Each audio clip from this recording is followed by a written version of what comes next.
Hello, hello. Happy New Year, and welcome to day 9 of the 13 Holy Nights.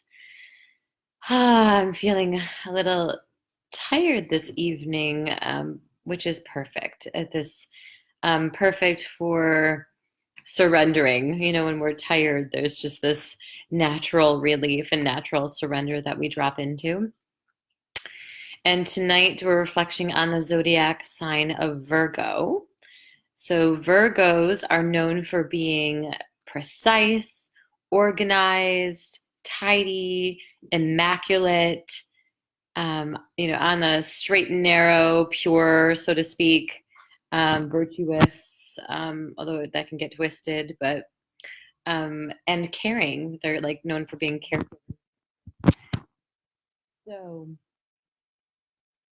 That's a good reminder. And this is basically, a little bit of a reiteration of what I shared yesterday with the theme of Leo. But around as we tune in the new year, and as we tune in during these 13 holy nights, we're dropping into this sacred space of being in the womb of Mother Earth and the arms of the Creator, Creatrix. And we're deeply listening right now. So maybe you're off, pedal to the metal and you're creating your goals, but I invite you to consider that maybe it's premature and that like the season that we're in, the 13 Holy Nights season, the season of winter solstice and hibernation is really meant for deep listening.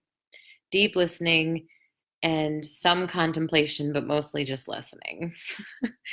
And listening to what? Listening to spirit. So it definitely is a spiritual practice. How do we listen to spirit? We listen to it in many ways, sitting in meditation. We listen to it in our bodies and what resonates in our bodies, specifically with our third eye, in our souls, listening to our soul in our bodies.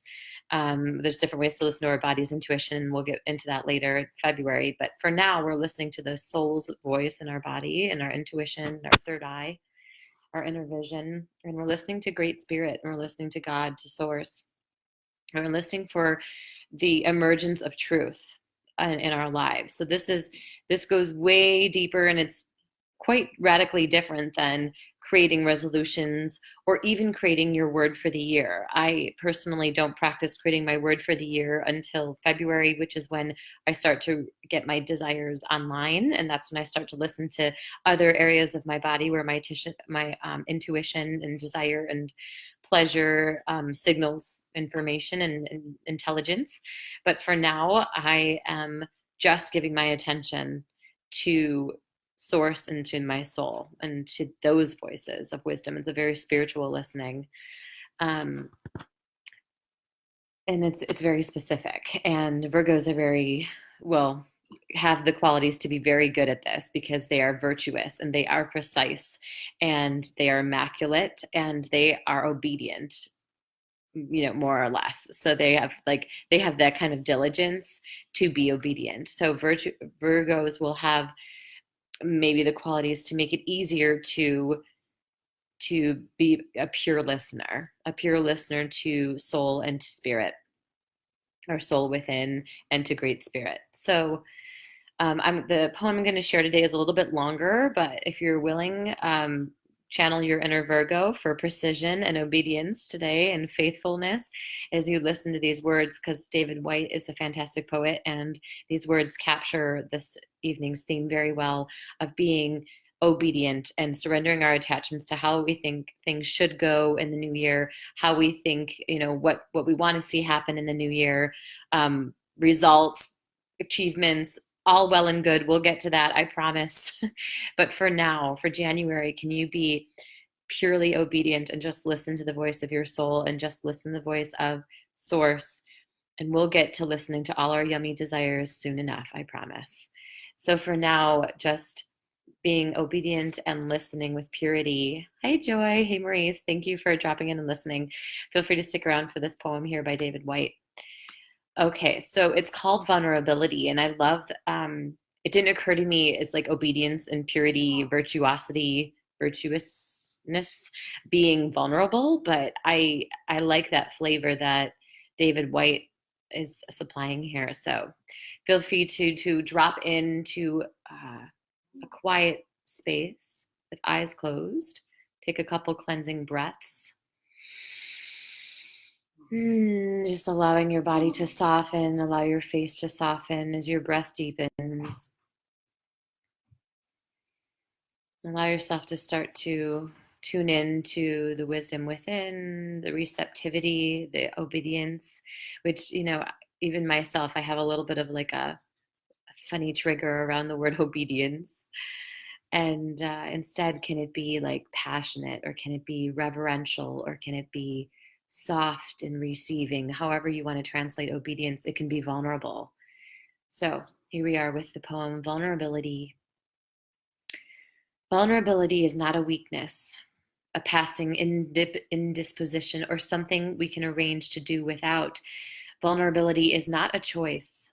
Vulnerability is the underlying, ever-present, and abiding undercurrent of our natural state. To run from vulnerability is to run from the essence of our nature. The attempt to be invulnerable is the vain attempt to become something we are not, and most especially to close off our understanding of the grief of others.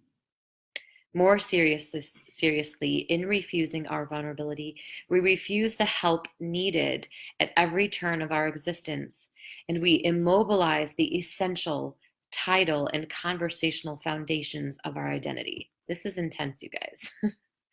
Vulnerability, I'm just going to pause, is this essence of ourselves, this ability to receive deep wisdom.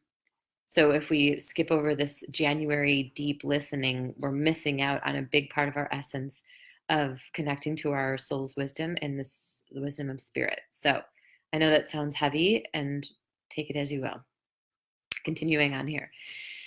From where we just started, let's see.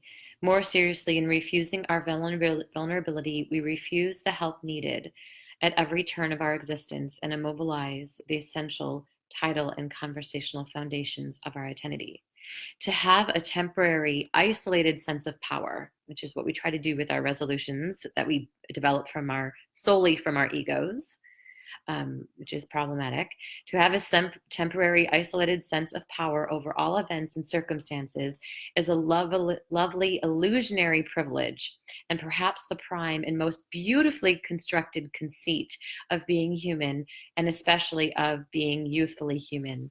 But it is a privilege that must be surrendered with that same youth, which often happens with ill health, with accident, with the loss of loved ones who do not share our untouchable powers. Powers eventually and most emphatically given up as we approach our last breath. This is heavy. It's basically like we must surrender this youthfulness just as we surrender our health with our last breath. So ultimately it's saying that we don't really have control. So yes and no, right? We all know that we do co-create our lives, but ultimately we surrender to spirit at the end of our lives, right?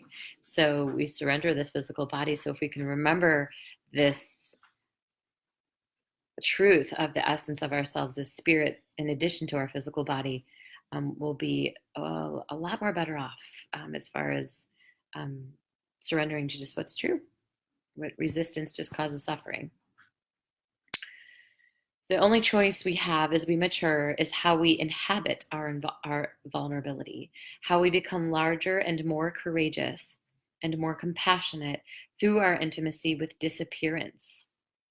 Our choice is to inhabit vulnerability as generous citizens of loss, robustly and fully, or conversely, we could do it as misers and complainers, reluctant and fearful, always at the gates of existence, but never bravely and completely attempting to enter, never wanting to risk ourselves, never walking fully through the door. So perfect that we had Leo yesterday. And, do we have the courage to surrender our attachments and listen to the wisdom of Source, to Great Spirit, to our soul, even if it's leading us to this next step that doesn't look like the way we think it's supposed to go, or that we really, really want something in our lives to go the way we want it to go. And maybe we're being led down a different path or taking a different step, or maybe it looks like a mystery to us and doesn't make sense.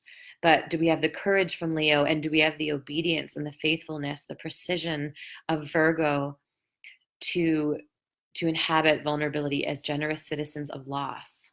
Like there's a loss there, that we're often not willing to risk ourselves. We're not willing to walk fully through the door and just kind of tiptoeing at this gate of existence, just inhabiting our physical body and missing out on the freedom that comes from listening to the wisdom of source and our soul. And I know this, I learned this lesson hard just over a year ago. And that's what brought me to the 13 Holy Nights to begin with, is how to deeply listen. So I invite you to, even beyond these 13 nights, which ends January 6th, continue to stay with me in this deep listening and contemplation with these prayers, these provocative poems, but also staying in throughout January until February 1st. And just, February 1st is when we get to reawaken the desire and the animal body within, which is gorgeous and so fun and juicy. But geez, I mean, can we just stay with it for 30 days? And of course, we want to return and touch this soul and spirit daily, throughout the year. But there's this big emphasis now of complete surrender, complete dissolution. And that's why we resist it. We don't want to completely dissolve. That's too terrifying for us as human beings.